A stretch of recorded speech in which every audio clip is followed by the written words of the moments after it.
The problem is that you see all these young drummers play at tempos above 200 beats per minute with ease, while you're still stuck at 120 to 130 beats per minute. Believe me, I know how frustrating this is. I've been watching that first Slipknot Disaster Pieces DVD over and over again back in the days. Especially that short soundcheck clip of Joey where he's playing double bass and you can see his feet moving up and down so quickly. Back then I didn't know how to solve this, and I still remember how angry I got at every single practice session because I just couldn't play faster than 130.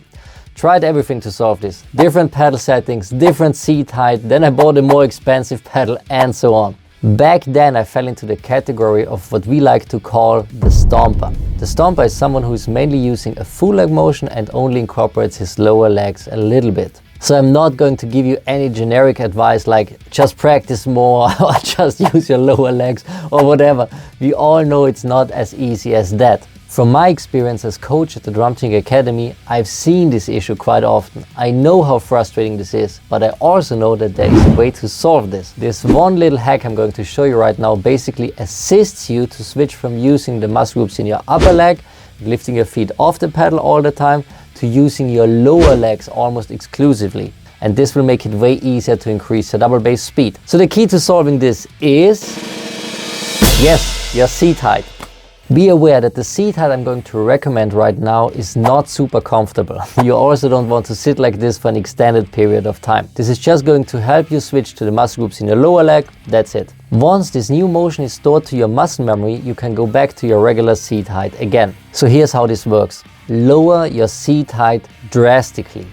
When you sit down at the drum stool, you want your knee joints to be at least at the same height, like this is the knee joint, hip joint, or even higher than your hip joints. If you then lift your heels by contracting your calf muscle, then your knee joints have to be way higher than your hip joints to make this work. Now you've brought yourself in a position where it's way more difficult to actively engage your hip flexor and lift the weight off your legs off the pedal. The great thing about this is that now your body is going to look for a new way to play double bass.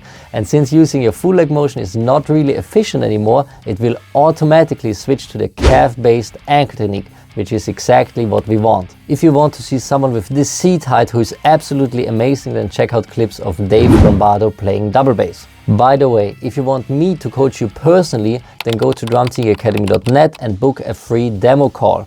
During that call we will show you how our double bass lesson and coaching system works exactly. So now to get used to this new seat height, start practicing at a slow tempo. 80 BPM is fast enough for this one. Play 16th notes at 80 BPM for about 2 to 4 minutes straight. Yes, your pedals now feel completely different and that's okay. Then gradually start to increase the tempo to 90 BPM, then 100 BPM and so on.